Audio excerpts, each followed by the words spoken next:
He said, "Wait a second." Yo, Snake Eyes, thank you so much for the 33 months.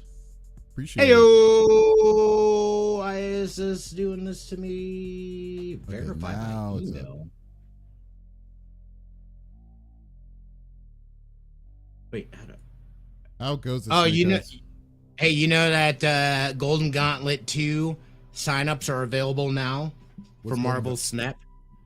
What? What's that? Yeah, for Snap, the next public tournament. I don't know what. Wait, what's Golden Gauntlet? I don't know what Golden Gauntlet is. So they did Golden Gauntlet here last week. I want to say it was the first public Marvel Snap tournament. Oh. Yeah, so they're doing another one, and signups are available now. So we know Schnurp was in. Schnurp ended up getting like top 20, I believe. Oh, nice. In the tournament, King of Canada was in it. I saw that he had lost a match, but I didn't get to see where else. And then, oh my gosh, there's somebody else that we know that was in it as well, and I think they did pretty well too. So I was like, what's shit. his name? The lawyer. What's his name? You know, from Florida, the one that. Oh, One Up Lawyer? Yeah, No. No. I haven't talked to that dude in the grip, man. I need to hit him up, see how he's doing. I know that. Well, they just had a baby not too long ago too. So yeah, about like 6 months busy. ago. Yeah, no, but Yeah, he's been playing. yeah. Oh, cool! You got your Evo ticket. Nice, Snake Eyes. Awesome. Nice. When is Evo? The first week of the last weekend of July, first week of August. Okay. Yeah, I already got my plane ticket and I already got my hotel set. For all I need now is just the press credentials and I'm good. So buddy. Yeah. You need to go to Evo, Pop. That's the one place you haven't gone to yet. Yeah, no, I haven't gone yet. Ooh. Yeah, you need to go. You should go. I plan on going next year. I'm already saving up the money for it, so I can. Just go to Wait, Pop. When I'm there. Evo Japan. Did you pull the trigger on that pre-built? No, not yet. Not yet. I won't be able to that's until nice. like October. Oh, Yeah. okay. I like that. That's clean. So I just saw the. I was waiting for you to say, okay, because I just bought it, or like you just like. I wish that would be. If I had 2,500 right now, all that would have all of my TwitchCon stuff settled. Right? Immediately. Yeah, I wouldn't be sweating on shit. That's hilarious. Nice. That's awesome, dude. I can't wait. I'm looking forward to Evo. I'm seeing a lot of good friends and stuff there, so we'll see. Yes. See you over there. Okay, I'm gonna get some water, and once I get back, let me go burn one. We'll get into it. This is stupid. It says in my invite. Sorry. All right, I'll be right back. Okay. We need to confirm your identity to ensure your account stays secure. Please verify. Okay. Won't it be 30 years of Evo next year? Is it really? 30 years? I think so. I wonder if they're going to do anything for the 30th. That'll be a good time to go. That's one of the main reasons why I want to go to TwitchCon this year, because it's the 10th year.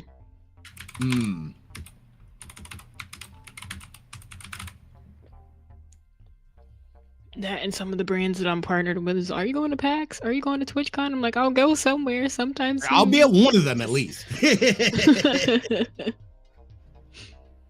Combo Breaker and Evo are on my list for next year. Wait a second. What is this?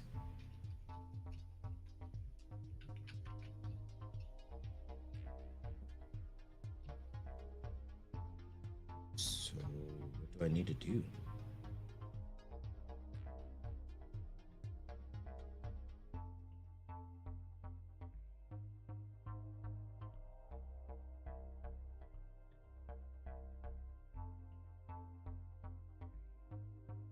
I am so confused on how to get this stupid game. I will figure it out later. It's dumb.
Okay, I am back. Is everyone else back?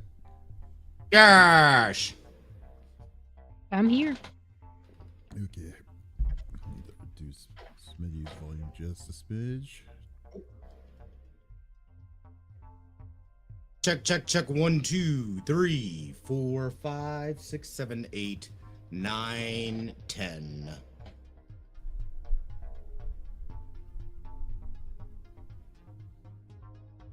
Okay, there we go. Test. Okay. Here we go. Down to 3. Moving over to 3 panel. Right? New. Ooh, I checked everything there. He said, ooh. There we go. There we go. Man, took a little bit there. You know, it's funny that when's the last time we've actually all three been together? It's been a bit. It's been a grip. It was the episode before last, wasn't it? Oh, because yeah, I guess it hasn't been a grip. Or maybe like the What? one before that one. There was one. You're right. There was one where we were there. I think it was something in between, though, right? Oh no, it was us, and then I got replaced, and then Davis was missing, and now we're all together again. No, then Smitty was gone for like 2 weeks. I was like, I had at least 2 weeks Wait. that I was gone. Hold on, I'm looking on Twitch. Why don't I see the Game Cast? I'm seeing Unfollow. I'm Are seeing it you? on the yeah, I'm seeing it. Maybe it's might just be Testing. I'm using my TV. Oh, there you go. Oh, that's right. I forgot you have a TV in there. Yeah, I haven't used it in a grip, but now that I've actually cleaned stuff up in here again, like it's like, oh, let me use the things that I actually have. My stuff is there. Yeah, Use it. I forgot all about you. You've been covered up by Voodoo Ranger cans. That is funny. Your Voodoo Ranger collection plate. Yeah, Kind of stuff. That's what it was. That is, yeah. Okay, cool. We Okay, put that to bed. Yeah. Okay, we got that in. We're good. There it goes. Hi guys, welcome. How's it going? Happy Sunday. I know it's been a little bit of a late Sunday. It's a little late today. That was Google. I don't know what the hell happened there. But Oh. okay. Yeah. Thank you, Google. Yeah. Yeah. Jesus. I was like, whoa, that kind of alarmed me just a smidge. Jesus. You should have seen your eyes. I was like, what? Like, what was that? My God. Yeah. Sounds crazy. Guys, yeah, it was. I hate when Google just randomly has a mind of its own like that. It's just ridiculous, you know? So, But anyways, guys, welcome to CFG Game Cast episode number 265. 265? Is it 265? I was like 255. Okay, good. Jesus. I was like, that's like, I had the brain fart there for in the immediate. It's like, that's not right. But I guess it is. Guys, welcome. How's it going? I hope everyone's having a great Sunday. We're going to be doing a little bit of housekeeping for you because because just real life has just been changing, and for all of us, normally, like originally we were going to do it normally on Saturdays. We're actually going to be shifting it over to Sundays, back to Sundays again, because we haven't done Sundays in a long time. But Sundays, yeah. So we're going to be doing it over to Sunday afternoons. It's going to be starting at 4 p.m. Central. That is 2 p.m. Pacific and 5 p.m. Eastern. Starting not next week, but the week after. Starting what day is that? Is that the 14th? Something the 15th. like that. The 15th. Okay. Yeah, the 15th. Next week, because of what's going on, because this is usually the week of E3, rest in peace. So there's a lot of different kinds of games, a lot of things that are happening this week. We're going to be changing the schedule up a little bit again. We're still going to be doing the podcast on Sunday, but we're going to do a live reaction of the Xbox showcase that's going to be happening in the afternoon at 1 p.m. 1 p.m. Eastern time, which is going to be 12 p.m. my time and 10 p.m. Sorry, 10 a.m. Central Pacific time. So we're going to be doing that, and then after the showcase, we're going to go right into the podcast. We're just gonna and go from there, and it's probably just going to be a rewind of everything that's happened this previous week, because this week is going to be crazy though, because it'd be meaty. Oh my God! It's like you got a new system coming out. You got the summer game fest. Then you also got all the other crazy stuff that's going to happen during that time. I mean, it's really weird when you think about it. Because did you say Apple's event thing? Like, I mean, the reveal for the next generation of phones and stuff is going to be happening that Friday too, on June. That's 6th. happening the 9th. I think it's happening. I believe it's June 9th. Oh, yeah. June 9th? Okay, yeah. Yeah. So, okay. Yep. Man, WWDC. My good. I don't know what WWD. What is that? Have you heard of that before? It's their developer conference. I can't remember what the WW stands for, but it's something developer conference. Oh, okay, cool. So, So cool. All right, but anyways, we had to do a podcast before all the crazy shenanigans and hullabaloo that's about to happen here. So, but guys, if this is your first time coming and checking us out, as always, I am Davis, aka Mr. CFG Games, and welcome to the CFG Game Cast. We like to make this an interactive podcast as much as possible. So, if you have something to chime in, we do multi-stream it on Twitch and on YouTube. So you could be on either or of any of the channels on the CFG or on CFG Games on Twitch, and just chime in, talk about it, give your opinion. We love to just chat it up with everyone here that's actively at the live stream of it. So by all means, just type it inside the chat. We will love to discuss it with you. We don't judge here, and go from there, man. So let's get into it.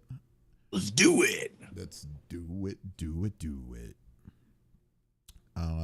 I need to remember how to start the record, because the record is working. I should probably also start my recording. I'm about to start laughing.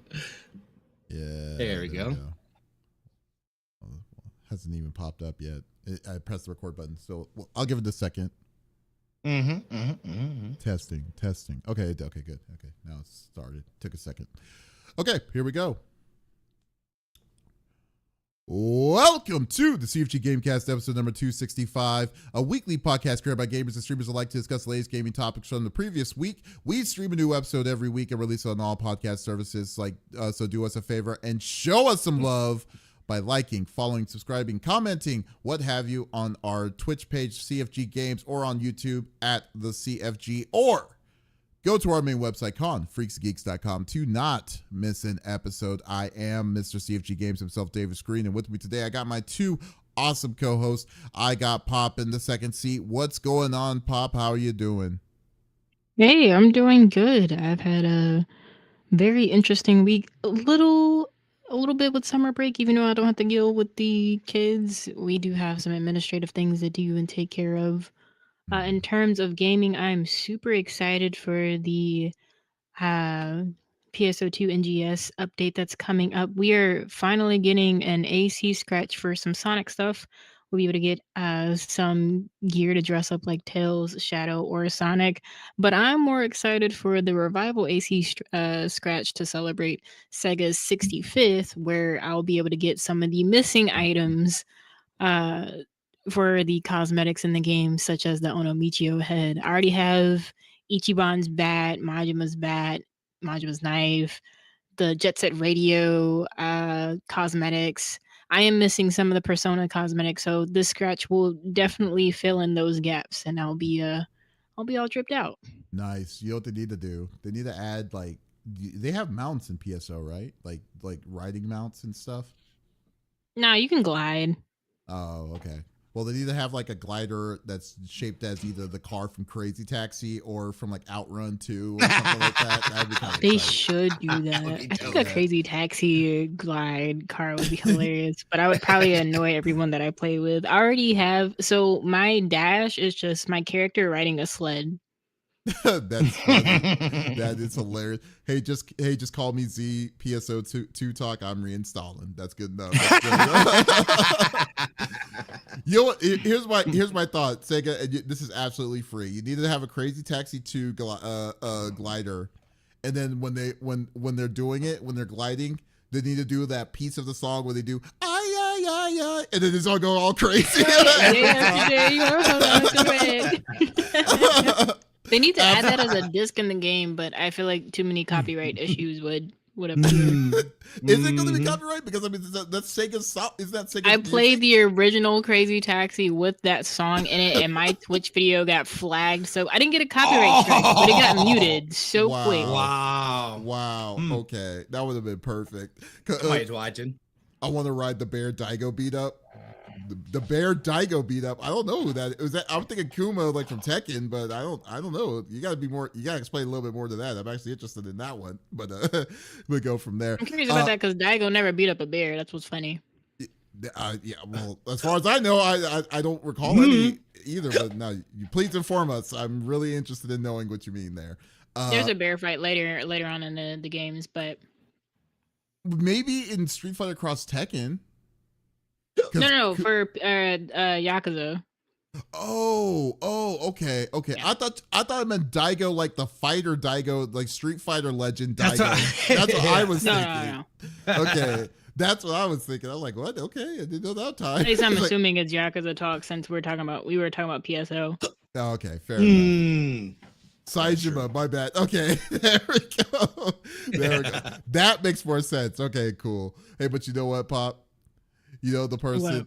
You know the person who decides to go 24/7 on a like a whole horror flick the night before and is just like dedicated to come in even after no sleep. Who would that be? Clearly, it's clearly someone specific. It's the 5-star general of the Biddy Smitty committee. I got Smitty in the third seat. What's going on, dude? Yeah, who needs sleep? 4 hours is good enough for me. Nah, we did. So we celebrated my daughter's 11th birthday last week.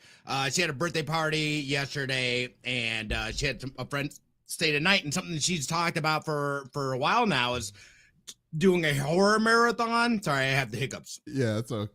Is doing the horror marathon. So we did it last night, and her friend, he fell asleep like instantly during the first movie. Mm-hmm. We started with The Shining. We watched The Shining. Oh my god! No. I was like, all right, we're gonna progressively go and kick it up a notch. So we watched The Shining, we watched The Blair Witch Project, and we watched Nightmare on Elm Street 1. Oh my god! No. So he ends up waking up during the Blair Witch Project and does not fall back asleep. So I'm like, I cannot let these kids just be up by themselves. So I got to stay up. So mom didn't wake up till like 6. Came out. I was like, hey, is there any way? She's like, oh my gosh, have you been up this whole time? And I was like, yes. Yeah. I was like, I did not trust them to be up by themselves and not get into shenanigans. So daddy stayed up. Needless to say, I took a little nap. I went to sleep around 6, like I said, and got up at 10 because I had in my head that we were starting at normal time today, and I can't remember if you had said something about it. I know we had talked about it when talking about possibly moving the podcast, but I couldn't remember like whatever. So I was like, just to be sure, I'm just gonna get up at 10 like normal and assume that. Hit up Davis. It's like 11:45 now, and I'm like, hey, we doing this? We doing podcast still? He's like, oh yeah. At 2 though, I'm busy right now. And I was like, oh crap. I was like, my bad. I was like, all right, dude. I was like, no problem. I was like, not too much longer that I have to stay awake. And then I hit him up and I'm like, hey, is there any way? Because usually I do dinner on Sundays. And Scorp Kitty said, hey, I can do dinner. And I was like, oh, good. I was like, I can get a little nap in or go to sleep. So I hit him up and then I realized, I was like, wait a second, dude. If I try to take a nap, I'm probably not going to get my bitch ass up until I get a full sleep. So probably not a good idea that I take a nap. Right. So I try to hit him back and like, hey, dude, let's just do it at 2 o'clock. But things have already been set in motion. And I was like, all right, no problem. Oh, so now at this point, it's like 3 something. So I'm like, well, now I can't go to sleep because we were setting up at 4. So. Delayed your sleep. It was my Needless bad, to dude. say, We're here though.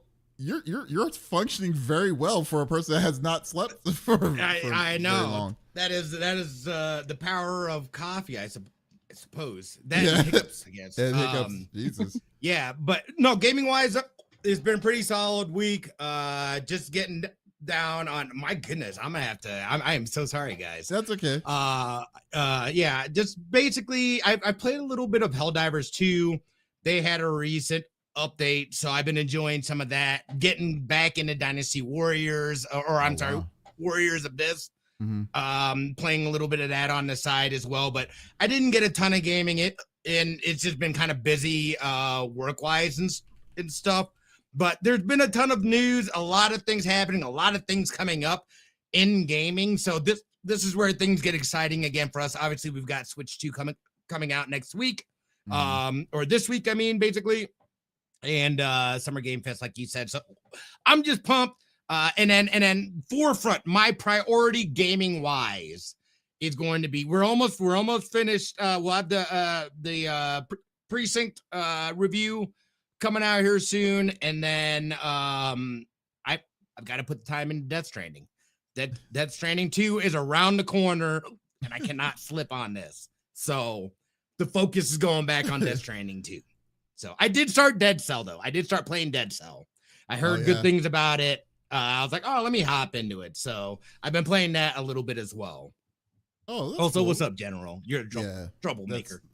That's cool, man, dude. No, that's cool, man. You're just all over the place, though. I mean, that's awesome. I am. You're like, I like that you're going back to older games, like with Dead Cell and all this different kinds of stuff. So, like, you're finally, it's the Portal. It's finally coming. It's on the your Portal. List. Really. It's weird that the just Portal being able was to have, causing you. Yeah, the Portal's causing you to go to indies. Because it's so easy just to hop in, and I don't have to connect to my PlayStation.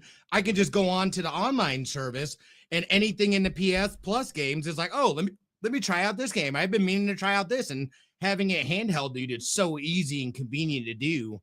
Yeah, it's been a great way to start like attacking the backlog a little bit. That's good. Well, at least you're definitely using it. You know, that's the one thing I was worried about. And you know what? To be honest with you, right now the Sony Play Days or whatever, the official thing, it's on sale right now. So keep that in mind. So like you can get I think you can get the Portal for $169 right now. So damn. Yeah. So not only that, but this is the lowest price you'll probably ever see the PSVR 2 at $350. Yeah.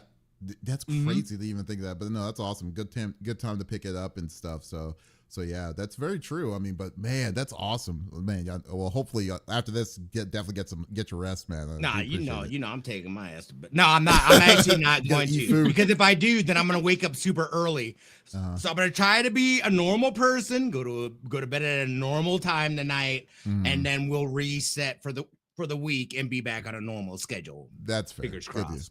Good deal. Fingers crossed. No what about promises. you, brother? Yeah.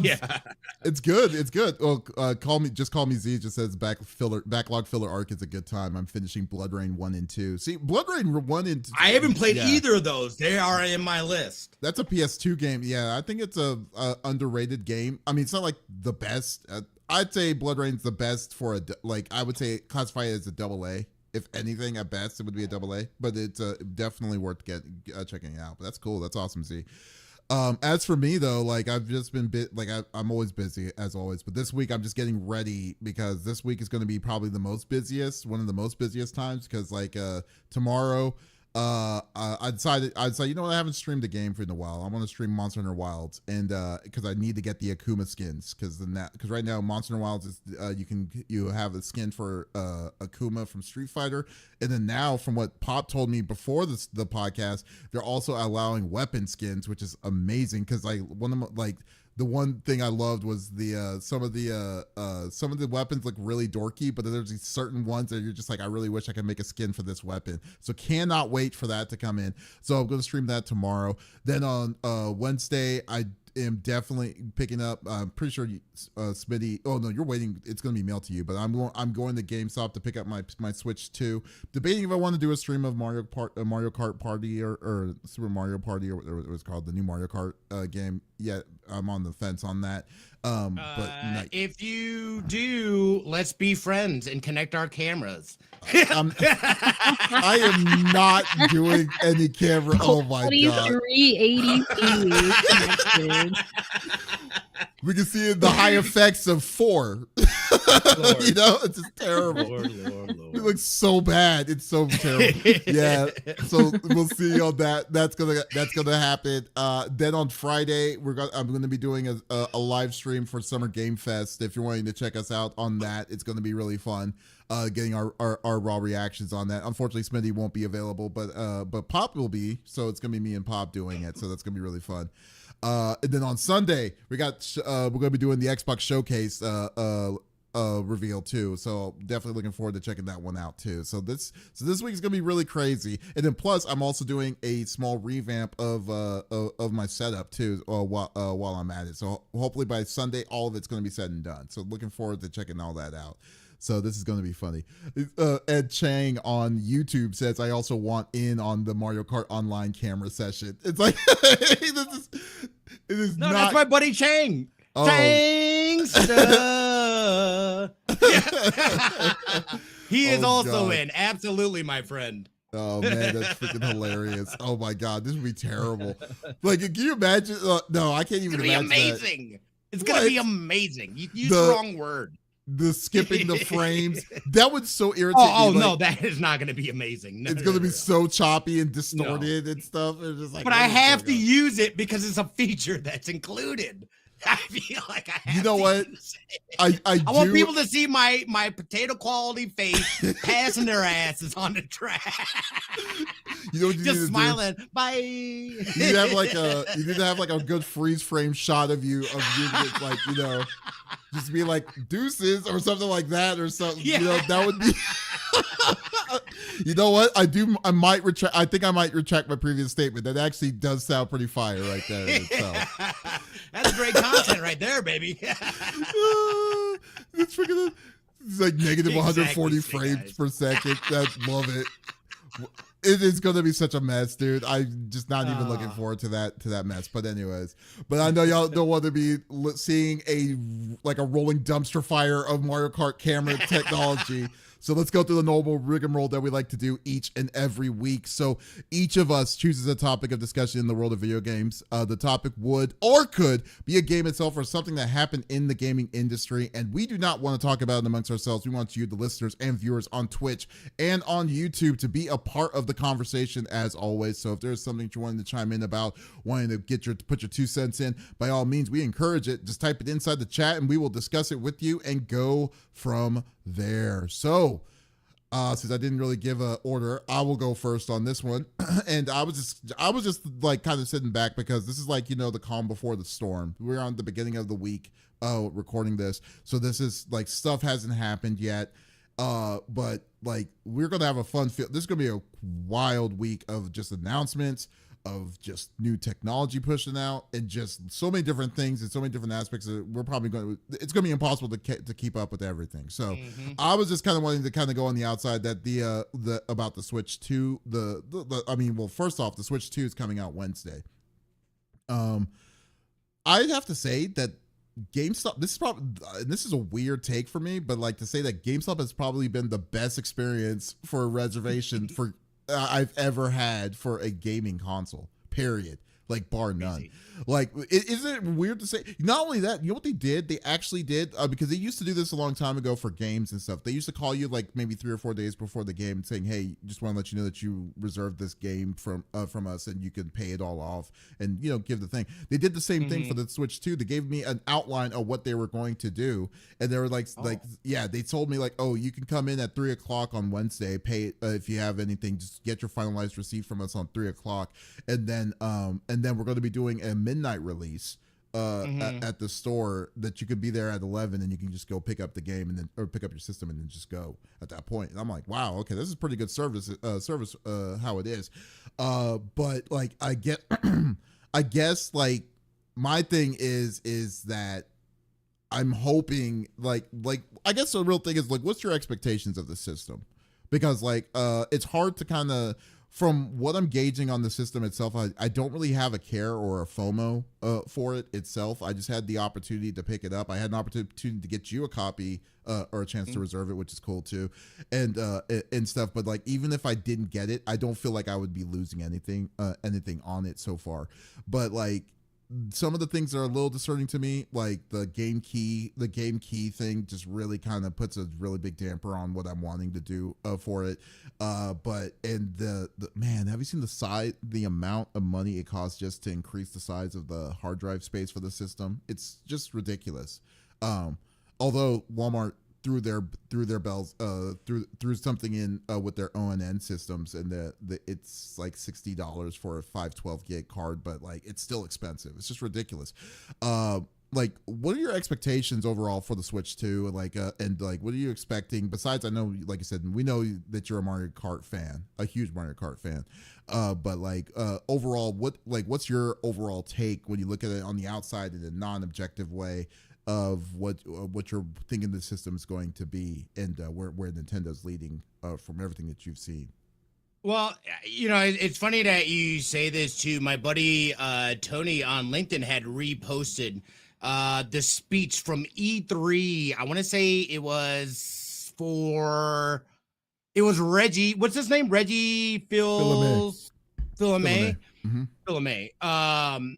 He was talking. It was a release for a console, and he was talking about why Nintendo was so great.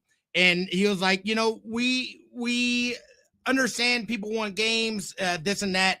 They don't want things that are just better. They want things that are new. And basically Reggie was explaining how incremental increases will be the death of video game companies. That's what Nintendo did best. That's what Nintendo does. Every iteration has been some sort of different nuance or something different. The difference between now is that they are, what I feel too, and I think that this goes back to that speech, is they are now doing exactly what he's talking about. This is an incremental increase from the Switch to the Switch 2. Yes, there's a few different mechanics like the mouse, but again, even that, Nintendo used to basically spotlight the changes, the innovative stuff that they were doing, the differences. We got in that first trailer a 3-second shot of the mouse or of the mouse like thing, like, and they didn't even say anything about it. We just saw it sliding around like, is there a mouse functionality? The Switch 2 to me is an incremental increase. I don't think they have done, and again, it's hard to say because I don't have the console in my hands. It's so right now for me, and I've never had a chance to test it or anything like that, so I don't know. But I mean, everything about it seems un-Nintendo. It seems like the safe route that most gaming companies would take. Hey, the Switch did great. Let's just improve into the Switch 2. This essentially is your pro model. I feel, well, maybe not, I don't know, but it feels like it's just a pro model of the Switch. There's nothing different about the console really from the Switch, other than like internal parts. That's not the stuff that gamers are really going to get excited about. And I think that I don't know. I don't know how to feel about it, because I understand from a business standpoint that absolutely makes sense. Hey, this was super successful. Let's just build off of this super successful thing, right? But that's not what makes Nintendo. So I feel like their core, the heart of their company, has almost been taken out of this console for the first time that they've been in the game, in the video game aspect of it. So I'm like you. I don't have that FOMO. I never had that FOMO. I said, yes, I'm in day one if there's a new Mario Kart. But Davis, the only reason that you had to even ask if I about the reservation and stuff was because I wasn't really looking that hard. I didn't do like we did for PlayStation 5, and we're sitting there on multiple websites, freaking looking like assholes. Like, it was in the cart. I don't know what happened. Yeah, I didn't have that with this, and yeah. What I do like, and what kind of speaking to what you're talking about with GameStop, and my friend Tony was talking about, is that like, this might be one of the last times that we get a midnight release of a console. So, and I'm asking for you, Davis, please document it. Please document it, because I don't know. I don't know if this might be the last one or one of the last few that we see. So I think that that's an experience that is definitely worth documenting, just to feel that energy, see how the crowd is, see how the crowd feels about the game. If they feel the same way that we do, like people are excited to get it, but if we didn't get it, we'd be like, meh. All right, cool. So what are your thoughts on it, Pop? Where are your feelings at? I'm not really sure how to feel, because I don't really have any intentions of getting the Switch 2 anytime soon. I'll probably get it at the end of the year, maybe the beginning of next year. It's just when I saw it, I thought I was gonna see something a little bit more innovative from them. I also thought that the game lineup could have been a little bit better. Like, there's a lot of things that are coming where it's just like, oh, it's a bunch of upgrades, it's a bunch of upgrades. Like, Mario Kart is probably the biggest innovation they have right now in terms of like Nintendo first party games. But outside of that, it's just like, Kirby's coming out, and I I don't feel like I'm gonna get spoiled from a Kirby game. Like, I like Kirby games, I love the music from them and everything, but I'm not pressed. It's the same thing with the Yakuza 0 director's cut. Like, the minute they said, "Oh, it's just gonna be on the Switch 2 for a limited time," I was like, "Well, there's no point in me getting a Switch 2." Yeah. If it's just gonna be on, yeah, it's not an exclusive. So, like, if it was, I definitely would have gotten a Switch 2. But because it's not much of a deal breaker for me. Yakuza 0, I thought Yakuza 0 was your least like one. I hate speed running it. Oh. Okay. Because Nishiki is a jerk. Granted, he was already a jerk before 0 existed, but he's a jerk. That's fair. But it's actually freaking. I'm going to trigger my QTE when I want to. Screw you. Just die already. Sorry. Just make things up. Well, clearly you have a PTSD moment there. So I recently replayed 0, but fortunately he didn't do it. So yeah, the pain is still fresh. There it is. Yeah. That's the funny thing. But here's the thing, though, for me, because like the way I'm looking at the Switch 2, it's because I totally agree that I feel like it is just a half step. I won't even say a half step. It's actually quite a gigantic step for how big the system itself is. Because I mean, the original one felt like it was really underwhelming relatively when it came to power and sources and stuff. Like I think the one I always go back to is always Pokemon. Like the way it played Pokemon games on that system was atrocious. To say that was worse on that system than it was on handhelds, it's just sad to see, especially since Pokemon's a huge pillar for Nintendo. But like now, the way I'm looking at the Switch 2 isn't more. I mean, maybe it's because this is the opening release, and I know. And then what's funny when you're saying documentation, like the reason why I'm kind of wanting to bring this one up is to kind of go back to hopefully they prove us wrong in what we believe in what Nintendo is doing with the Switch 2. But the way I'm looking at the Switch 2 itself is that it feels that it's a $450 upgrade to like a PS5 Pro to a Switch Pro and stuff. So all the issues that were issues for games that we were having on the original Switch is now a thing in the past on the Switch 2. Even though the mods and the versions of those games are not being like that they're being emulated in the Switch 2, not being run by the physical equipment that the Switch 2 has, is more of a reason too. It's kind of like, oh man, are you serious? Like the one of the things besides Mario Kart that I'm looking forward to try and playing, it's actually playing Pokemon Scarlet or Violet again, just to see how good of an enhancement it's gotten. Because like I was thrown back on how bad Violet and Scarlet was playing. It was just it was like, what is going on at Game Freak for y'all to release this game? Like, it didn't even make any sense. Like, the bloopers were great. Exactly. Oh, the bloopers were great on like both of them, like Sword and Shield and on Scarlet and Violet. Scarlet and Violet was just like, what is this? Like, why? Why is this even something? You know? So, how did you guys get away with that? Yeah, I don't know how they got away with it. Like when they said like, oh, we're gonna release the expansion and stuff. It's like, y'all need to fix y'all's game before y'all release to put more money into it.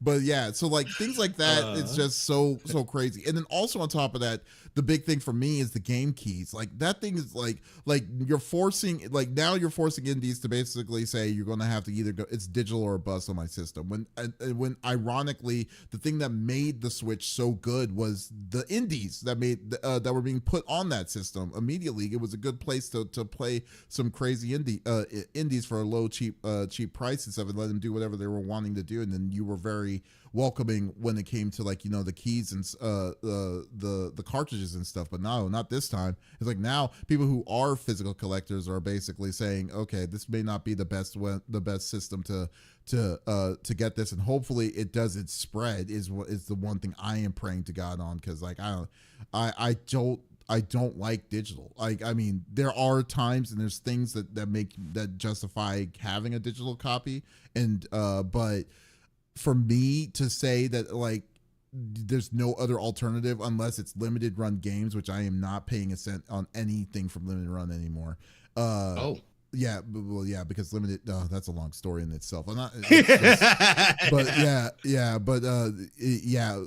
or you have to go full digital for the system. It's like, it's terrible. Then now you got companies like Sega partnering with limited run and doing things like that with like Shinobi and all this different kinds of stuff, which really upsets me for it, because like, man, I don't know, man. Like, but we'll see. Well, I'm trying not to be negative about it, but like I know it's hard not to be though. It's hard not to be like have like a pessimistic viewpoint of it, just I guess because of what we've come to expect of Nintendo. But again, it makes sense business wise. For me, I swear, if there is freaking Joy-Con drift, I'm finding Furukawa, I'm finding Bowser, and I'm double slapping them.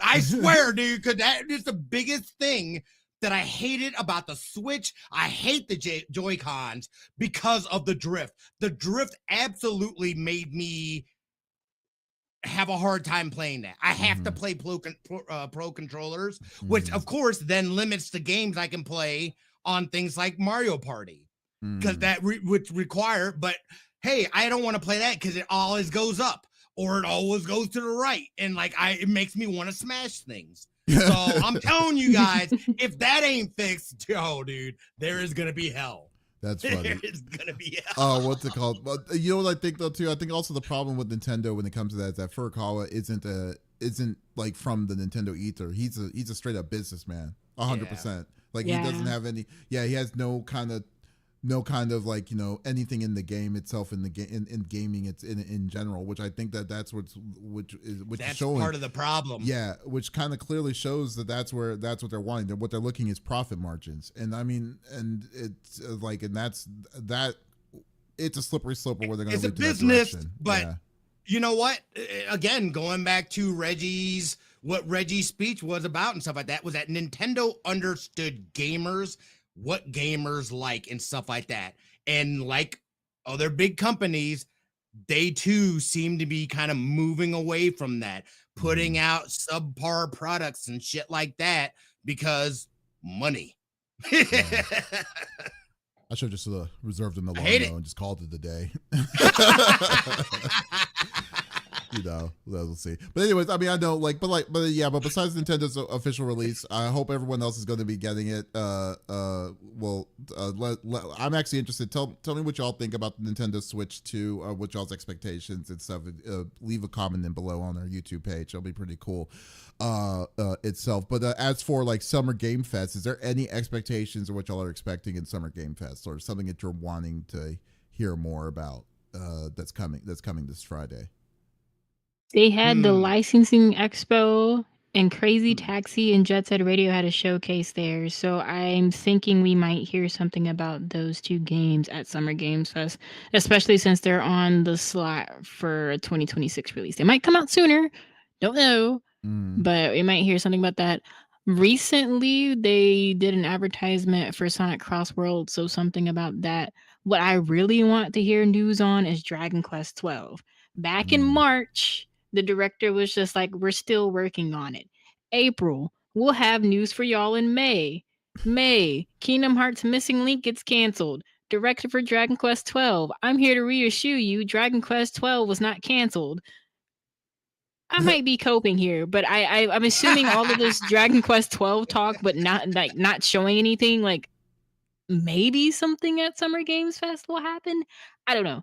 If we don't see that, we'll see something else with Dragon Quest related there. You just want some Dragon Quest. That's what it sounds like. You've been like thirsty for Dragon Quest as of late. 12 got announced years ago. Like this is reaching cyberpunk levels of was announced, has yet to be released. Yeah. I'm actually surprised on how long 12 like the bracket like sequels to Dragon Quest take long time. It takes very long time, which is weird because it feels like the game like aesthetically isn't as like, you know, graphical driven as what Final Fantasies are. You know, like and I'm just surprised. I'm surprised that this is where it's at. And then maybe because I don't know, maybe because when the Kira Toriyama died and all these different kinds of things may have happened into a effect and may have steamrolled it to go into a different kind of deal. But no, I'm looking forward to seeing Dragon Quest 12. Dragon Quest 12. It will be a weird flex that they're like, we're going to release the 3D 2D version. We're going to release 1 and 2 and then not going to show anything about 12 that we've announced a year ago. It's crazy. Very interesting. Yeah. Very interesting. Yeah, no, I mean, well, yeah, that'd be pretty cool. I wouldn't be surprised if we saw something for Kingdom Hearts 4. I would love to see something from what's it called? Wolverine? Is that still a game that's happening? I don't even know. Yeah, it is. It isn't the time limit up for Sony exclusives where they said no, they weren't doing anything until 2026. 2026 is next year. They got to show us something that is not. You would think that we would. Yeah, I would think that they will start teasing for next year, knowing that this year we weren't really getting any major IP releases or anything like that. So I better see some Wolverine. That's all I got to say. It's been too long since it's been announced and whatnot. We gave you guys time. Come on now, people. Is this game really happening? Now, this isn't or what? This isn't with any specific game, but with this being the golden age of reboots or seeing classics come back with sequels or remakes and things, I'm expecting, I don't know which one, but a game that people have been wanting a reboot or remake of could potentially get announced at Summer Games Fest. It's probably likely. I'm sure that, yeah. I mean, for sure. This is like now, which one, I don't know, because Sega, Square Enix, and Capcom have been like nailing it. Like even Koei Tecmo with freaking Ninja Gaiden 4 being announced. Like no one was expecting that. Yeah, Sega Sega just announces, hey, we're remaking Kid Chameleon or Altered Beast. That would be nuts. That would be so. That would be nuts. But yeah, I think another reboot or remake announcement is one that people have been waiting on is probably bound to happen. Oh, maybe you think we'll see anything from Final Fantasy VII? No. Or is it still too? When the newest one came out, what, last year? I still haven't played it. I don't know, because Square did that weird announcement saying that they wanted to focus more on their flagships, and Dragon Quest is their flagship. So I don't know. I mean, it's a 50-50. I think they're leaning towards Dragon Quest and Kingdom Hearts right now rather than Final Fantasy, because they felt that the partnership with Sony kind of hurt their sales. So I don't know what they're gonna. There's absolutely no way that we're going to be seeing more Kingdom Heart information than we're going to see for Final Fantasy. I mean, there's just you don't think so? No way, no. Because like I mean, especially after them just canceling the other one. Like, I mean, at least give your fans something to chew on. Dude, they made Kingdom Hearts 2 to Kingdom Hearts 3 took 15 years in a break. You're telling me, Look, like, man, I'm just trying to be optimistic for them. All right. I'm just saying that between Final Fantasy, because Final Fantasy is still is still a moneymaker, and it's not the number one, obviously, but it's still like up there as a big AAA. Because look at the amount of money that they were dishing out for the remake of 7, and look at what they did with 16. So like, what about? What if we get an announcement for Final Fantasy 17? No, it's too early. I think it's too Yeah, early. I think it's too early for that. Yeah. How long has it been since 16 came out? 2 years? Did it come out? About 2 or 3 years. Did it come out in 23? I think it came out 23. Yeah, it came out it's all melted Yeah, together. 23. Yeah, It's still a little too early for a 17 it's announcement. too Still early. Yeah. I mean, Now I could see them doing another, maybe like a remaster or a remake rather than a full on reboot like they've done. Well, they were talking about Final Fantasy 9 remake for a long time. Ooh, that's right. And they were talking about Chrono Trigger. Chrono Trigger remake. Oh, that's right. I would gobble that up. Give it to me. I'm actually kind of worried about the Chrono Trigger one. Final Fantasy 9 would be awesome. Yeah, dude, like. That is a classic. You could play classic. Chrono Trigger still looks good for even as old as it is now, like to now as it is. So it's hard to say because the pixel, like the pixelate, the 16-bit pixelation kept its age. It kept it to make it look good. You know, it's not like 3D and all that stuff. I don't know if it needs it, but like the now 9. Debatable. I mean, I think I'll play either way because 9 is my favorite Final Fantasy. So like, but but we'll see. Like, we'll see, dude. I'm always kind of hesitant when it comes to this kind of deal, especially if they're going to be penny pinching now with the money and especially on their directions or what they're doing for their titles and stuff. So. And I'm just going to throw this out there. I think we might also see another video game by a Chinese studio. They've kind of been going ham. Yeah, they've been going pretty ham with their Souls-like or action-based games, and I think we might see another one either get announced or one that got announced and will get released because I know they have issues getting publishers and things. So we might see one that was announced and they finally got a publisher, and we'll get a date for one of those. You know what? The one thing I think it's time for a new Resident Evil. I think Resident Evil 9 is going to be announced. I think we might see a new Resident Evil. Yeah. You know what? I'll even add to that. We might see a new one plus a remake. Because didn't the remake and a new one come out on the same year? I don't know. Well, okay, so or they were close to each other. They were super close for sure. Yeah, they did announce that I think they're remaking Code Veronica. So I don't quote me on it, but I'm pretty sure they did announce that they did a quote on that they're going to be releasing a Code Veronica remake. But it's been 3-4 years between Village and nothing. So I think we're in time for a new one. For it. So we'll see. I think that's going to be a big one. We might also hear something about Project Century because it would have been 4 years in development. Well, maybe even longer than that. I just remember back in 2021, RGG was like, "Yeah, we're working on a game that isn't one of our. It's a brand new IP." Mm-hmm. So they've been working on it for a long time. So we might see some more information on that. Aren't you kind of worried about RGG kind of spreading themselves a little thin with the Like a Dragon and then the Virtua Fighter reboot and all this stuff? Like, I mean, they're not a big team. You know, they will be fine. They did Super Monkey Ball and they did Super Monkey Ball, Banana Rumble, and Infinite Wealth in the same year. I'm sorry. They got it. Crazy. Super Monkey Ball is literally a ball in a track. You're good. Have you played the Ultra EX levels? Oh my god. It will make you crash out immediately. Okay. I will try it. I'm not gonna throw any shade at Monkey Ball. Monkey Ball is tight. Yeah. Listen, the base game is fine. Once you get to New Game Plus and New Game Plus, that's when you start crashing out. New Game Plus. Oh my god, that's crazy. That's wild. And you know it's bad that before they release the New Game Plus, when one of the people that works on the team is just like, "Yeah, this stuff is hard. Good luck, y'all." Just like, y'all hate us. It's like one of the developers. We didn't even beat it. Exactly. They were pretty much like, "I had a hard time with these levels. Good luck." He's like, "Have fun. Good luck, guys." It's like, oh my god. All right, but yeah, so like I So said, good. big week of gaming. Can't wait to see. I can't wait to get our reactions. I can't wait to mess around with the Switch 2 when it comes out. So yeah, so there you go. Oh, also a little bit of a tidbit if it's not too late. Staples of all places are also going to be carrying the Switch 2 this Switch 2. And I didn't even which know is Staples still random. existed. I didn't either. To be fair, I didn't I either. always forget Staples exists, but I randomly found out while I've been on my PC search. I'm just like, Staples? Staples. I know, right? Staples. What the hell?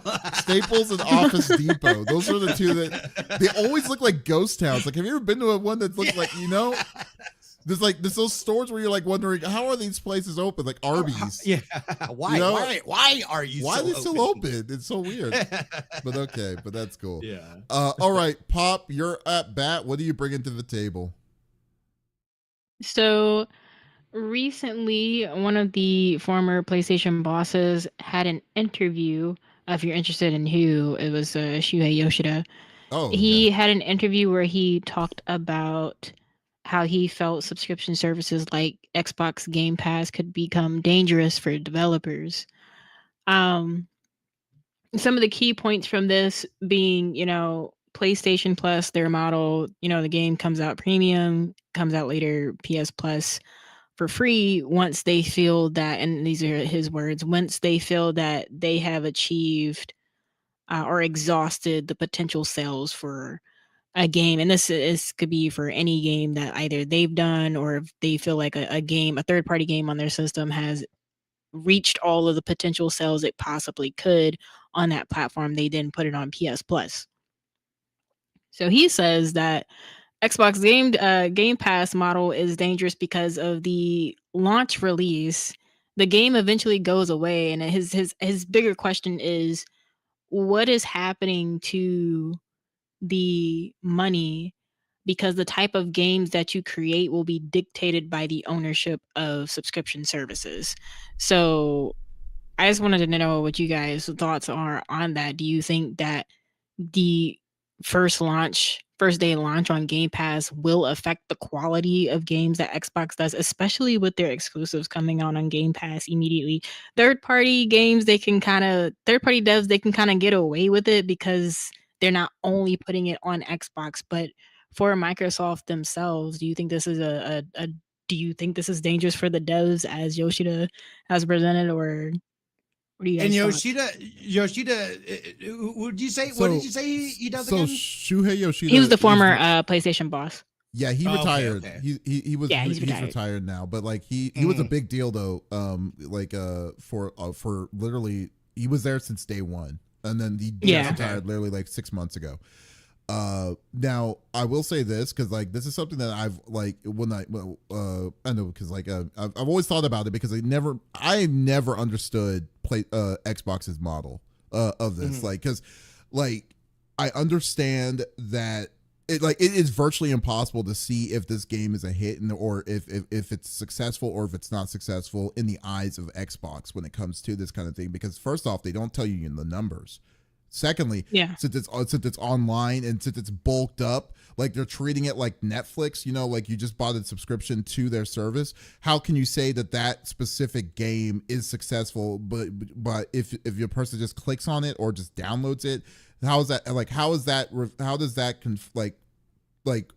transform into money that's being that's being meant for that? I never understood that for the longest of time. And then to Yoshida's point, like saying like how this is going to be in the long run with it, in a way you can kind of see it now, like how they're doing it, because since Microsoft is not broke down that barrier of making everything exclusive under the Microsoft platform, and now it's being moved over to Nintendo and to PlayStation. Like some of that money is also being bought by those third parties. Now, is it enough to say that like will PlayStation players play Forza 5 or something like this and then keep up the hype for it? It's hard to say because, like I said, they don't tell you the numbers. They don't tell you how many hits or stuff that you're getting. Maybe PlayStation will, but I honestly don't know. But that's always been a concern of mine about Game Pass, because like Game Pass is such a great deal. It is an incredible deal for a gamer to be able to say, we're getting day one games. We're getting South of Midnight. We're getting freaking Oblivion. We're getting all these different kinds of awesome AAA level games at day one, but you're not paying a cent. You're just paying a flat fee of $25. I don't know what it is now, $25 maybe, I guess, but like a flat fee to show that you're able to play these amazing games on it. But at the same time, like, oh, that's awesome that the consumers are happy. But how is this going to be like, keeping the lights on for these AAA studios like Bethesda, or for like, or big companies like the big like AAA studios that they'll be able that needs income to come with it. I guess the one good side about all of this is that it's owned by Microsoft, and Microsoft specifically has bottomless pockets. But if it was any other company, you wouldn't understand it. It would not work. It shouldn't work the way it is. And I see it's a really valid thing. Like, I mean, like, I basically just don't understand how they can, what constitutes with Xbox a success for these kind of games. And I could totally see Yoshida thought it was kind of like on the same page here. It's like, I don't understand how they can claim that, oh, they're doing a great job. So that, I mean, that's to me. What do you think? I also wonder if Yoshida's concern comes out of thinking about third party too, because a lot of indie games end up on Game Pass. Mm-hmm. I think they get screwed, especially first day. They have to get screwed. I mean, unless they do it like how Sony does it, which is that they pay a specific amount of money for that for them to be put into their ether. That's the only way I could think. That's the only way I can think of them. Yeah. But like from the most part, because they're definitely not getting royalty. They can't get royalty from a rental fee, especially for $25. Right. Yeah. So that's the only way I could see them doing it. And this is all speculation because like we don't know what the hell they're doing on the back end side of Microsoft. No. That is a tough. I agree. I do agree with Yoshida in terms of it's weird because I think a lot of it has to do, we don't understand the back end financials, but I can't imagine that a company would say yes to something that they're not able to profit from. So out the gate, I imagine they're able to get some sort of profit from that, or at least break even. Otherwise, I can't see how it would be worth it for them to put their game on this subscription service that's now available to millions of people. And my guess would be that majority of them are not going to go out of their way to then go and purchase the game afterward when they had full access to it off of this subscription service. So that in itself, you know what I mean? Like, we're missing information for that to make sense to us. I think the other thing too is, and this is the former boss. If you look at Sony, they are also doing this, not as frequently, but Sony now also releases day one games. So there's got to be something there. Yeah, you know what I mean? It's like there's some that have come out on Sony as day one as well. So there's something back end wise, I would think, that makes it worth it then to the dev companies to be able to do this. Right. And they've got to be looking at not only in the immediate time, but then looking at how is this going to affect our future sales as well, the longevity of a game. To me, it makes more sense if you were doing something that was like live service, ongoing, whatever. You're going to be able to generate income. Doesn't matter if it's on a subscription service, because you probably have other ways of being able to monetize. Now, when you look at like single player games and stuff like that, that to me is where it becomes problematic, because I can burn through a game. Most people can burn through a game. Shit, it doesn't even take people a couple days half the time now. But for your casual gamer, I can get through a game in like a week or something. So, by the time it's pulled, I've already played the game. Me, myself, personally, I'm typically I played the game once. I'm probably not going to go back to it unless there's like more stuff to be able to do. But if I do really like a game, or there's something, or there's DLC, I personally have no problem throwing some ducats, because I feel like I've gotten this experience, this great experience from them. I've got no problem. I want to directly contribute to them because I enjoyed their game, and I want to continue supporting them so they continue making more good games or adding to this game that I enjoyed. So it's I feel like we are in a weird transitional time, and this isn't only happening in the video game space. If you look at the streaming services, what does streaming basically become again? It is cable TV, folks. We went from cable TV to streaming because we hated cable TV. Then we're going to streaming, and now they've turned streaming into cable TV again. I hate it. I hate it. Commercials, that was the whole point. So we didn't have commercials, you asshole. But here's one of the things. Don't make me pay more money. Come on now. Like, I already paid you the money. I already have Amazon Prime. Why am I watching freaking commercials on Invincible? I couldn't watch it. I watched one episode of the latest season, dude, because I refuse to watch commercials. Yeah, I'm not gonna do it. That's where we're at right now when it comes to commercials and stuff. But I will say this though, when you said that, like, you don't see, I mean, you're thinking logically, I mean, real logically, where you're like saying you don't see a company saying yes to this plan unless they're getting something out of it. However, like, that's what Square Enix is probably the prime example of it, in my opinion, because like they've done exclusivity deals. They knew that, like, I mean, if they're going to pigeonhole, and it's not even just to Sony, but it primarily was Sony. But you remember, like, in the original when Tomb Raider was under Xbox or Square's name or Square's titles, like, it was exclusive to Xbox, and they realized how shitty it sold. And stuff, and they've done, I mean, like, and then when it went to Game Pass and stuff, I'm pretty sure that they were like, okay, some sort, like, you know, there was a little bit of an upsurgence, but it was way too late.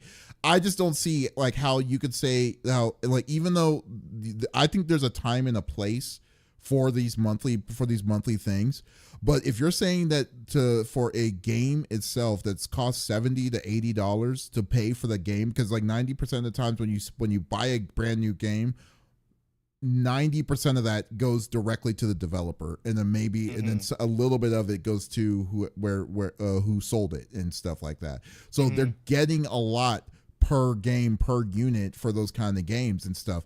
But like, but then you're saying that $90 AAA game is now free day one, a part of the ether of all of this, like of like the Game Pass spectrum of this. You don't own the game, you're technically renting the game out, and you're paying a flat fee of $25. I just can't spin it in any way of like how that would be successful. Like, can you imagine if Cyberpunk was sold that way? There's no freaking way that I don't think we would see DLC, like, or any of that stuff, like, or right. Like to see, because they would be losing money. I mean, I don't see how they would they get money back, but the amount of money that they're getting back is nowhere going to be to the same levels of what they would have done if they sold it a little bit and then eventually gets put onto their deal. Which I think that would be the only way that I could see, like, third party companies be successful to it, because even though, and then I guess when you think about it even more now, most of these day one games are Xbox exclusive, like from Xbox. They're not from third parties. I was gonna say that. Yeah, that's the beauty of choice. They have a choice not to put themselves on a subscription service and pigeonhole themselves like that. Yeah, so I think, and I think in this sense, like I said, like, I think you have to be a company with big pockets to be like, I don't care about the numbers to do that. Like a Gears of War, Halo, all that stuff. We don't care about like the deals. As long as they know what they're getting into, then I guess then so be it, you know. But like, other than that, like, I do see a little bit of concerns of it when it comes to Xbox Game Pass. That's why I never buy it. I never touch it, Game Pass, because of that stuff. But yeah. I think we also have to at least look at the non-monetary benefits of this as well, especially when it comes to smaller studios. You are now being exposed to millions of gamers. Marketing-wise, that has a lot of value to a lot of studios. So I think, and like you're saying, I think it's more of a, you know, the companies or whatever are kind of picking and choosing, is this going to be beneficial? And maybe not necessarily monetarily wise, but if we look at marketing wise, our studio that is relatively unknown is now being exposed to hundreds of millions of gamers. Yeah. We may not make money on this one, but the next game that we make, we now have some buzz about us and whatnot. So I could see the value there. But again, yeah, I mean, yeah, I kind of feel that, but it feels that feels like the same kind of like conversation of like saying, hey, it's like I can give you money, but instead of money, I'll give you exposure. I don't know if you could deal with that. No, hold on. I don't think it's just exposure. They're getting money. They are definitely getting money.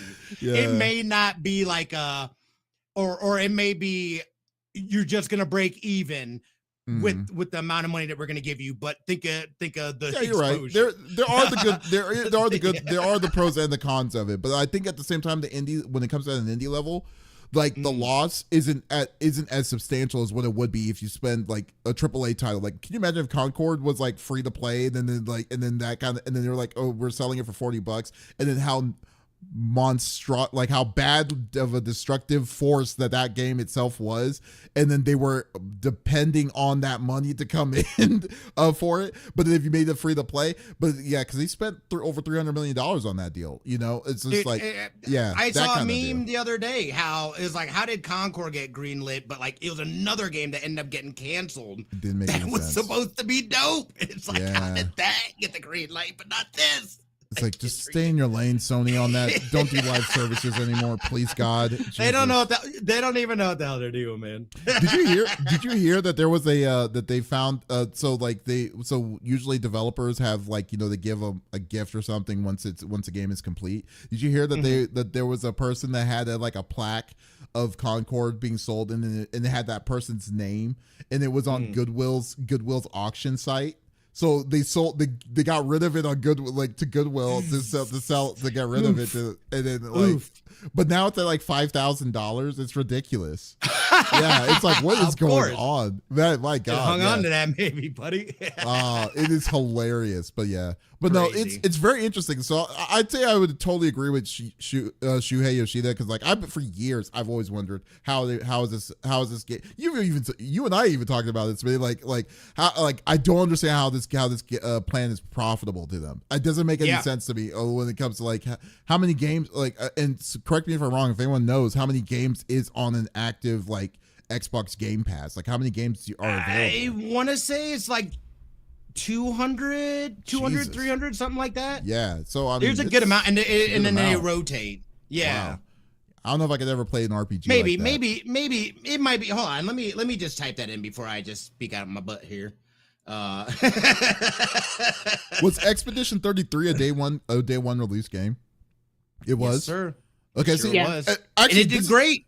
Well, but it wasn't great because it was on that system. It was great because the units sold was at, I think they're at 3-point-something million sold on the units, and in that case, it was because it was it was on Steam, and it was also on PlayStation 5. So like, I think that's the only way I could actually see like how they can constitute itself, like the balance of that. But it has to be a banger of a sale, but not on Xbox's platform. That simple as that. Three, what? 300. Oh, 300. It says an access to over 300 console games. Wow. Oh, wait. So actually, it might be more. I'm sorry. It says Game Pass Standard includes online multiplayer access to over 300 console games, while Game Pass Ultimate provides access to online multiplayer over PC. 400 games on console and PC, including PC Game Pass. That's and EA Play. And Xbox Cloud Gaming. Wait, is EA Play automatically included to that, or do you have to pay extra for it? On Ultimate. Oh, okay. Wow, that's crazy. Yeah. Okay. So it's a lot. It's a lot of games. Wow. Snake Eye says, but then there's PC only games too, depending on which sub levels you have. Okay, I see. So that's how Game Pass works. Okay. Yep. I mean, it's not my bag. I'm not going to deal. We didn't even get your opinion on this, Pop. What do you think? I'm not really sure, because it's just like trying to process what they're doing. Mm-hmm. And then also, I guess I'm thinking about the PC only games. Mm-hmm.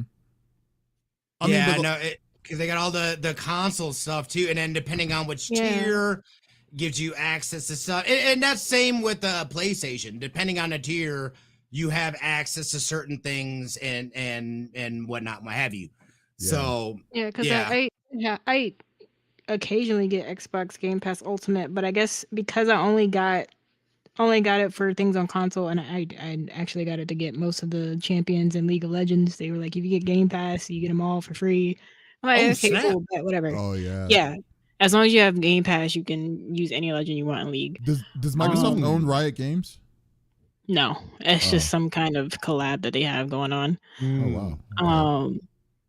But thinking about it, I don't think I actually paid attention to like what PC exclusives they had. I don't know if that's like a marketing thing or if like that was just like my brain being like, I got Game Pass, I get all my champions in League, I can get any game that I want to play on my Xbox. But yeah, I guarantee you though, like if you want to go raw game, I bet you those numbers are atrocious. I mean, if I had to guess, it's what I would say, because like the game by itself, absolutely. Yeah, there's no way. I just don't see how the game would be successful. Like Starfield, I think like Starfield was a little bit blown up to a point because everyone had access to it immediately because it was a day one. But but they didn't say anything about how many people were buying the units or all this stuff, its stuff and everything. Like, I'd be lucky if it was like, would you consider that to be successful? Because the exposure of Microsoft and their ether was it. It's hard to say that's why it makes it very, very difficult to see. Is this game successful? Like South of Midnight's another one too for me, because I'm like, I don't see how this game is successful, because like even though when I do watch it, it doesn't look the same as much as I thought it was going to be. But like it's exclusive on Xbox and Xbox Game Pass. So most people didn't have to buy the game if they just wanted to pay the $25 to just do it, and it's going to be there permanently because the Xbox owns it. So it's kind of like, so yeah, so it's hard to say. It's weird, dude. Yeah. Like, I don't know. I don't know if I trust it. That's the problem. Yeah, and I hope, and that's why. One thing that they like to do is, we've hit X amount of players. I'm like, okay, how many copies sold? Yes, right. It's like that's where it comes down raw. Yeah. Are you going to go in the red? Do you need some money? Blink twice if you need help. Are you going to do a GoFundMe on your next title? I mean, Jesus. Like, you got big houses that are coming out. I mean, like Blizzard's going to be a big one. It's a big one. You got freaking Bethesda that's coming in hot in all these different ones. Like the more I think about it, the more about this, the more I understand why they decided to go full publisher. Like, I mean, to other developers, because I don't see how they could increment this kind of budget for these kind of crazy ass games for even though that they are getting, millions of people are playing this game. Good for them. How much money are you getting out of all of them? I mean, that's where it comes down to. You're still a business when it comes to this. So we'll see. No, very good topic though. I would definitely love that, Pop. Well, okay, let's close this off. Smitty, what do you got for us? What are you bringing to the table? Yeah, I'm going to keep this short. I know we're running a little long here. If you have not heard, but EA has officially canceled their Black Panther game that they had teased here. Was it this year or last year? I think it was last year. Either last year or the year before. Or the year before, possibly. Yeah. It was something. And again, we didn't see anything about it. And there's a bit of a confusion as well, because there's also the Captain America 1943, I believe is what it's called, which also has Black Panther in it. And but it's not the standalone Black Panther game, excuse me, that they had talked about before. But this kind of, to me, this isn't so much about the game being canceled. Number one, EA, what the hell is going on, bro? What the hell is going on? Y'all been on some shenanigans for a while, but like, I feel like stuff is getting ramped up more, but they're kind of falling in line with some of these other studios. Like what Square recently said, hey, we're going to step back. We're canceling some games. We're going to focus on these particular IPs. Essentially, that's what EA says that they are going to do as well. So their focus is going to be on the Battlefield series, which we know that like the lab tests are going. The lab tests have opened up or are going to be opening up more, so no more people will be getting in. Yes, exactly, Battlefield. I know they're putting a heavy focus on Battlefield. The Sims, which, Lord, is The Sims 5 really gonna ever come out? Maybe, now that they're gonna focus on these IPs that have been making them money. Skate, which I don't know that I ever played the Skate series. That one kind of seems.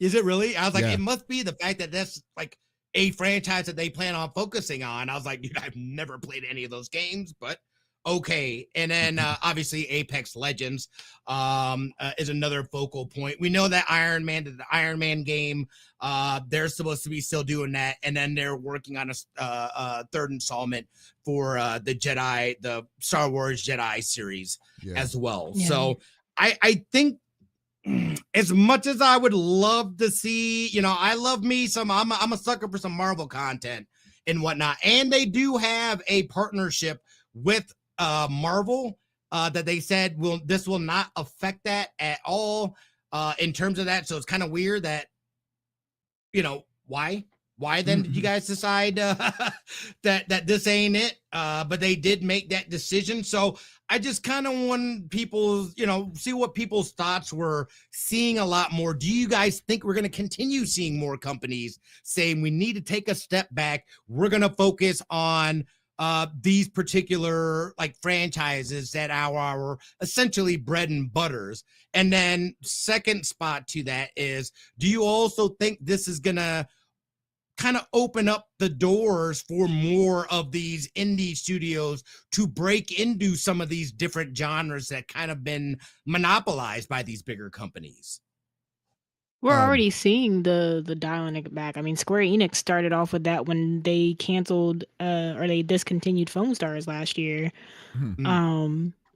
I'd even dial it back to even saying we saw this with Sega when they said they want Sonic to be as popular as Mario because of the Sonic unpopularity epidemic that's been happening in Japan. That's like that. That's like an epidemic, dude. That's been going on for years with Sonic. Well, that's why I say it's an epidemic. It's a long epidemic. Sonic has not been popular in Japan. Like Sonic? No, mainly because it's more so accessibility and how he was marketed over there. It just other garbage. They figured it out with Sonic Frontiers because they absolutely loved Frontiers in Japan. But prior to that, how he was marketed and stuff, he's mainly been a flagship for the Western audience, not so much in Japan. But okay. Yeah. That makes sense. But I'll say we've been seeing. I'll say it this way: Japanese studios have started off with this first, which it's interesting to see how they've done it versus how Western studios have done it. Because Western studios are just like, oh, all right, we need to dial it back to our flagships. Let's just lay off all these people we hired on, instead of funneling those people into the games they want to work on. Meanwhile, Japanese studios like Capcom and Square Enix and Sega and even Koei Tecmo, who have all been pushing their flagships back out or like reworking their flagships or like honing in on those titles, we haven't really seen them have any, with the exception of the Sega layoffs in the US. That was a different thing. TLDR, America sucks. Japan couldn't step in to save the TLDR, the US sucks. You know what though? This is they could have been saved if they would have allowed, because Japan wanted to step in. The headquarters in Japan wanted to step in, but there was some weird legal thing that happened under the US. Yeah, under the US law with the labor union thing, and I'm like, y'all suck. But outside of that, we haven't seen like. They've been opening up, more studios. Like I think Nintendo has something new coming. Sega with the stores coming. All of their focus on their flagship titles, we've seen how they've honed them, and we've seen the result of them honing them. Like we're getting reboots of Sega classics, the Capcom Fighting Collection that just came out. We're starting to see all these remakes and reboots from these companies because they decided to hone in on their bread and butters. They made the dough that they needed to make to either reboot certain IPs, come up with new IPs. And unfortunately, in the West, I think for the West, I don't want to say indie devs are going to be picking up the waves, but uh, I think we're going to see a lot more indie devs in the West carrying the AAA studios on their shoulders. Mm-hmm. I think it's going to be depending because, like, well, EA has always been very weird when it comes to this. Yeah. They never really had a flagship. I mean, they've had known games that were under EA's titles, but they never really had a game that signifies this is what EA is. Maybe I guess The Sims. Sports. Yeah. Well, it's yeah. in the game. EA Sports. Tell me you ain't never heard that, son. I just said Madden. Yeah. I mean, I guess there's sports lines, but and stuff, but like. But the thing Sims is their flagship, though. It's always been something true. that they've known for. But but the biggest thing is that EA has already said in the past that they are done. They don't want to do contractual agreements to IPs of movies and stuff like that. And then maybe this, and then I think with this is like because if you know the projects that they're working on now, they haven't really said any future projects of anything that's coming out in the near future. So in my opinion, what I think they're doing is that they're consolidating. And what they're saying, like, because like they are looking in the near future that they know that 1945 Marvel's 1945 or whatever is coming out. They said it was going to come out 25, but it got delayed. I think it's coming out in 26, as well as Star Wars. The next Star Wars game that they're releasing is going to be I believe it's going to be their final one as well. From the studio that did Apex as well. But like I think that what they saw is like in Black Panther, they feel like maybe the length of time that was going to be coming out and the release for all of it might have been just too long for what their overall look and visions are going to be, because and in a way, I think it's way better to have instead of having the exclusivity deal, because I mean that's what Battlefront really burned them when Battlefront 2 really burned them when they were trying to go with the crazy hardcore microtransactions that happened in the past and stuff. And then looking at different Marvel games that we see to this day, like Spider-Man is now Insomniac, and you also have Marvel Rivals, which is NetEase, and all these different kinds of groups that are sharing the wealth of these other IPs instead of saying this is specifically EA. And especially the amount of money that they're putting for these kind of IPs, they're realizing we could put this money in just development. I mean, we could finally put our money into making Battlefield a contender against Call of Duty again, and stuff like that. So many different kinds of things. So, am I sad to see a Black Panther movie game not coming out? Yeah, I am. But at the same time, it's EA. Every time I look at a game and it's like, oh, this is an EA game, I always put that shade on it, and I'm totally fair with them wanting to do it. If it's, wanting to cancel this deal out outside of it myself. And the crazy part too is that like they literally created a studio for this game. And then blindsided them and said we're no longer they all got doing laid this off. game. Yeah, Cliffhanger Games was created for this game. Yeah, so that in itself is mind blowing. And just in that story alone, it just makes more sense of why they didn't even care. They were just like, okay, whatever. They just blew it off. Okay, these dicks, dude. Seriously, like they'll never change, man. And it's crazy because it was reported that they were recently ramping up their hiring. It's ridiculous. That's insanity. That is insanity. And a little side note as well. EA recently sold the license of WRC back to Nacon.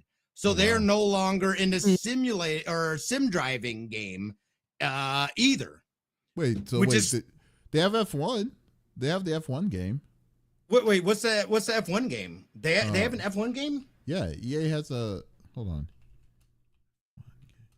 Cause I know there was a thing with iRacing in that issue. WRC, which they said it was weird because I think it was like last year they said they're not going to be making any more. They're pausing, development of those games. So there hasn't even been a new one since I think last year or the year before, something like that. F1 25. So they have that's so weird. Yeah, I don't understand like some of the moves. I But know. let me ask you guys though too, with these companies, almost this like, it almost feels like a culling and them trying to we're just gonna, get back to this. Are you guys afraid that we're gonna lose IPs that we care about and that we do want to see? Because if they're just focusing, and I don't know if them saying, hey, we're going to take our focuses and just focus on these franchises, does that mean they are going to completely just blow off some of these other franchises that they don't consider their flagship games? Like, that's kind of scary, because we could be losing a lot of IPs if they look to just focus on some of that stuff, or not getting. Like, so I think it'll be more so they just build up towards it. I mean, also like a reset. Anything, yeah, more like a reset. I don't think they're gonna do a Rockstar Games and forget Midnight Club exists, and we just never see that game ever again. Wow. Midnight Club. What Midnight Club? Clearly, that's not on the thought of your mind. Jesus, Midnight Club. Okay. No, the minute he said IPs that we love go away, like, I enjoyed it. Like, granted, apparently the last one that they came out with sucked. I don't know. I didn't play it. Yeah, it's one of those games where I hear, but I kind of want to play it just to see how bad it actually was. I have that weird thing where like someone like is just like, this game was terrible, and I'm like, okay, well, I'll play it and I'll see for myself. But Midnight Club was fire, and they GTA 4 took off and they just like forgot about it. Said, why do I need this? That's like Fortnite and Paragon. Yep. All over again. And that's the fear that I have in that as well, is that there are IPs that we do enjoy, but they're like, look, we're gonna scale back, but there's a difference though. There's a little bit of a difference. I don't think EA would be able to, GTA-ify The Sims in the sense that, it'll just go on forever, and then that's crazy. You would think that's the game. But they're not coming out with a Sims 5. They said that they wanted to stop doing the sequel titles. Like, it'll still be a simulation game. It'll be something new, but they wanted to stop numbered sequels or something like that. But I don't think they're gonna come out with a new Sims-esque game and then like completely ignore their other titles. It would tick off the entire Apex community, and I'd rather not hear them complain on Twitter. Well, remember, Apex is on the list. They got nothing to worry about. That's funny. But like, I'll believe it when I'm actually drawn back into wanting to play Apex again. looking into like an IP like exclusive on the system, on the game like that, like for a company, it's always going to be a risk, I will say. But like, I guess though, looking at it in the aspects of an IP that's being bought, that the company bought the IP so they can make the game. I mean, I don't think I have anything to worry about when it comes to that. Like, it's not like EA is the only place to go for, especially they're big enough studios to be like, okay, we could do this. It's just really the gamble. It's like, how much money are they doing? What's the demand that the other studio is telling you that they have to do to make it? Like, for instance, like what's the upcoming game that's coming out from Microsoft? The Blade is coming. The video, there's a Blade game. Video game coming. That's coming out, but that's coming. How have I not seen this? Oh yeah, they announced it. I believe the Game Awards, I believe. But like, like there's a Blade video game that's coming. I'll play the shit out of it. Yeah, completely different studio. Now, Dotemu and Tribute Games could do the most disrespectful thing and add Black Panther as a DLC to the Marvel comic Invasion coming up, so you can use Black Panther as a beat 'em up character. That would be super funny if you did that. If you do it, can I get some money for the idea? Thanks. Right? You're welcome. Yeah, but then when he pops up, Snake Eyes said EA has Need for Speed too, I think. Oh yeah, I forgot about Need for Speed. Oh yeah, I forgot Need for Speed went from was it Criterion or like Nexon to EA? Yeah. That's weird. Well, wait, That's no, Need for Speed.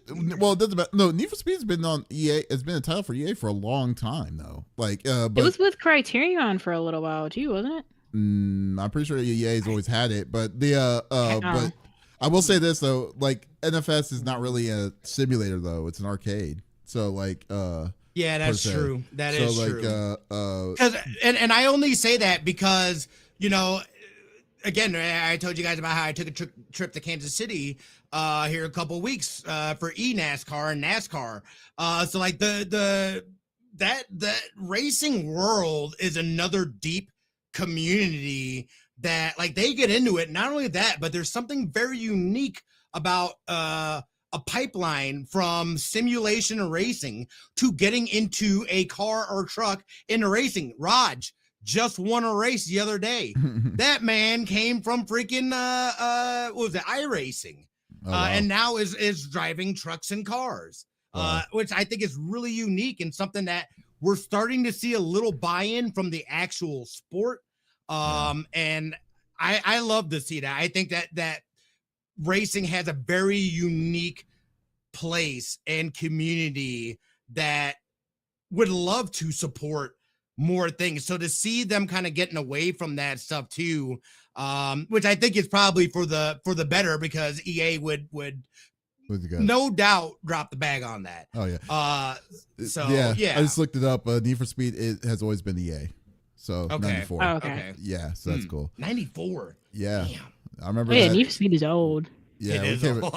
Yeah, we were there. We were there. Oh man. Yep. We were. Says a lot. We were there. Says a lot in itself. Good old Davis and Smitty just chilling. Chippy Davis and Smitty just messing around with the old different history of Need for Speed on the PlayStation 1. The old school shell. It's just we were there. Yep, we were there.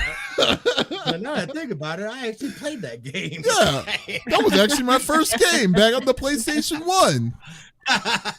Jesus. Oh God. Oh man. But, folks, thank you for listening to episode number 265 of the CFG Game Cast. Thank you for being a part of the conversation as always. We will be back again next week with a special time next week with a whole new set of different topics and discussions, probably a recap of everything that's happened the week that we're talking about right now. So if you did miss out on this episode, there's absolutely no reason to miss out on our sexy voices. I said this in a weird way. Ooh.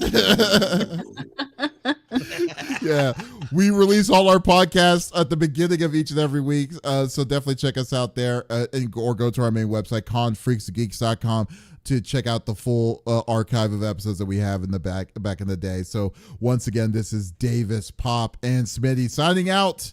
Y'all take it easy. Bye. Alrighty, cool. We got good. My face is stuck. Makes me think of Hydro Thunder. PS1 brings me back.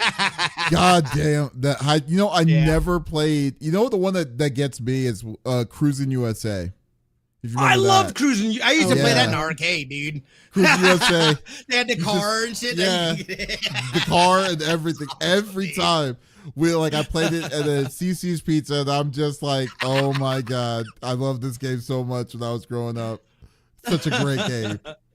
There was a quick topic that I wanted to say about I don't know if you guys heard about People Can Fly.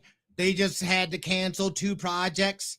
Is that Outriders? That is Outriders, my friend. They are having the worst string of luck.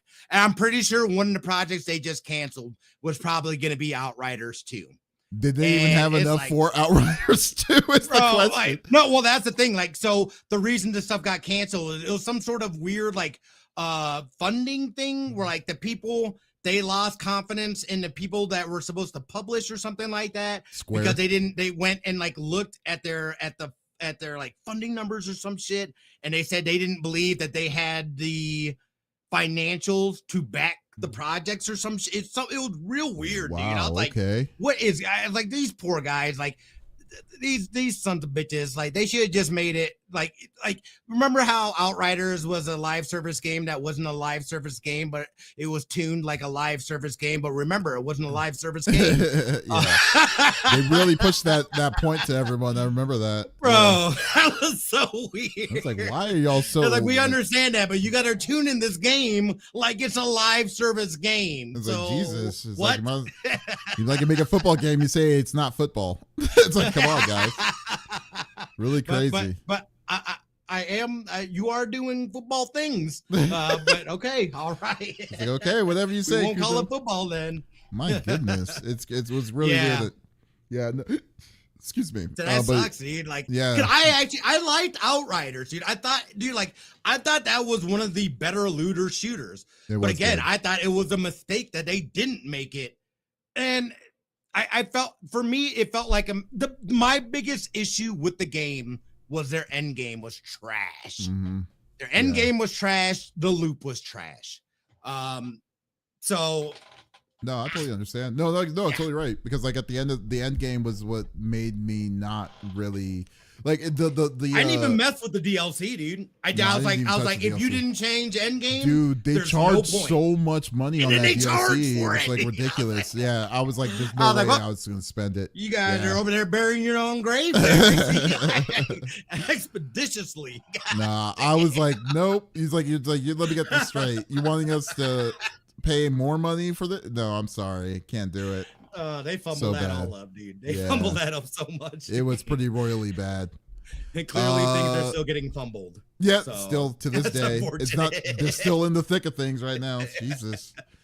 Let's raid out. I know you need to get some sleep. Pop, why don't you raid us out? Who do you want to give it to? Yeah, actually, wait, you were last week. Oh wait, no, I was last week. No, Smitty did last week. Okay, Pop, go for it. Give me a second. Let me see who's on. It is late, so. Yeah, it is late. Oh yeah. Where I'm at, so. It's a different set of people. Different set of people. You have them ranked. Nice. No, there's no rank. Just usually no particular order. Folks are alive, right? Or the West Coast peeps are alive. Yeah, right? Yeah, you right. Oh, what do you? Have you played the new season of Rivals yet? Dude, I didn't touch season 2. Oh man, I'm getting back in for 2.5, dude. I am. Like I'm gonna do it. I got the outfit for Emma Frost, and she's Lord status. I have for me too. Ooh, yeah. You know that's not true. I did play a little bit of season 2 because I have used Emma Frost before. You're right, but I have not played a lot of it. I didn't play any of it on PC. It was all on PlayStation because I was leveling up. I was trying to level up the thing so I could play comp with people. Ultron is a pain in the butt. Making sure people are not ending. Okay. I want you. I had to find someone who was not ending. Okay, that's fair. Because I've been clicking through. It's just like raid. I'm like, all right, everybody's going to sleep. I understand. Yeah. I just DM'd you the link, CFG. Yeah. There's one time a person they wanted me to raid a person, and then I raided the wrong person, and that person just hasn't streamed in like 2 years. Yeah. Oh no. That was sorry, guys. That was all me.